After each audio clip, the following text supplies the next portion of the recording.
जैसी करनी वैसी भरनी, ये कहावत तो हमने कई बार सुनी है। इसका मतलब होता है कि हमारे जैसे कर्म होंगे उनका परिणाम भी ऐसा ही मिलेगा। अर्थात कर्मों को मानो या ना मानो, हिसाब तो देना ही पड़ेगा। इससे पहले कि हम आगे बढ़ें, अगर आप हमारे चैनल पर नए हैं तो प्लीज़ चैनल को लाइक एंड सब्सक्राइब ज़रूर कर दीजिएगा। भाग्य या प्रारब्ध क्या है? मनुष्य जो भी अच्छा या बुरा काम करता है उसके बदले में उसके अनुसार उसे जो फल मिलता है वही उसका भाग्य है। इस प्रकार अपना भाग्य मनुष्य खुद बनाता है, कोई और नहीं। कोई भी किसी दूसरे का भाग्य न बना सकता है और ना ही बिगाड़ सकता है। किसान ने खेती करके जो फसल घर में लाकर रख ली वह उसका भाग्य है, उसकी अपनी मेहनत का फल है। इंसान भाग्यशाली नहीं होता कभी भी जन्म से, उसका भाग्य बनता है कर्म से। भाग्य आपको मुसीबत से नहीं निकालता, ऐसे करने का साहस केवल आपके कर्मों के पास है।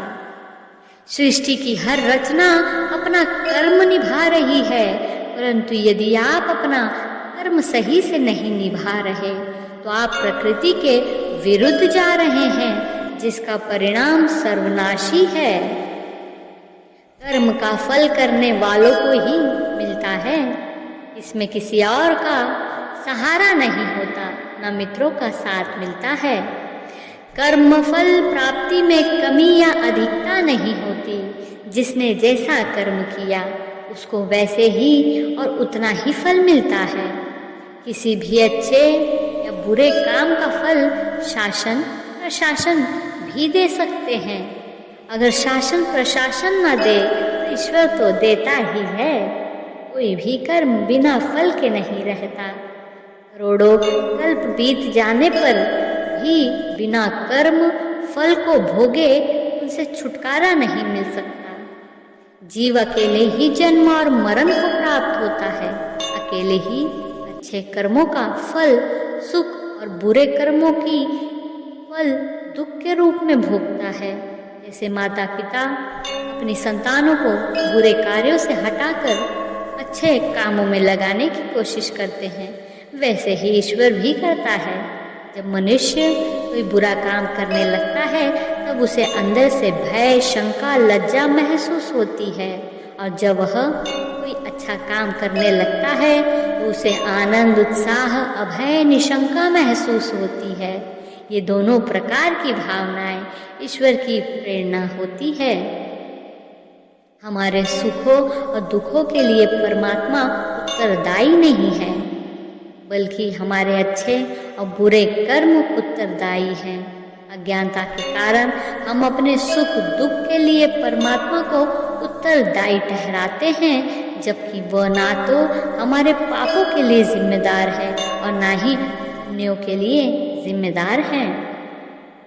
दूसरों का जो व्यवहार आपको अपने प्रतिकूल लगता है, अर्थात दूसरों का जो व्यवहार आपको पसंद नहीं, वैसा व्यवहार आप दूसरों के साथ मत करो, क्योंकि जैसा जाएगा वैसा ही आएगा। दूसरों के साथ वैसा करें जैसे आप स्वयं प्राप्त करना चाहते हैं। सत्य की ही जीत होती है, झूठ की नहीं। सत्य पर चलकर ही मनुष्य देवता बनता है। ऋषि लोग सत्य पर चलकर ही परमात्मा को पाकर आनंद प्राप्त करते हैं।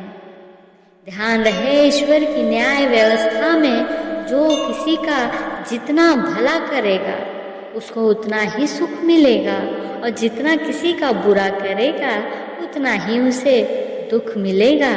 इस प्रकार सत्य और पक्षपात रहित न्याय का आचरण तथा परोपकार के कार्य ही सुख रूप फल देने वाले हैं। भगवान ने हाथ किसी को लकीरें दिखाने के लिए नहीं, बल्कि अपनी मेहनत का जलवा दिखाने के लिए दिए हैं।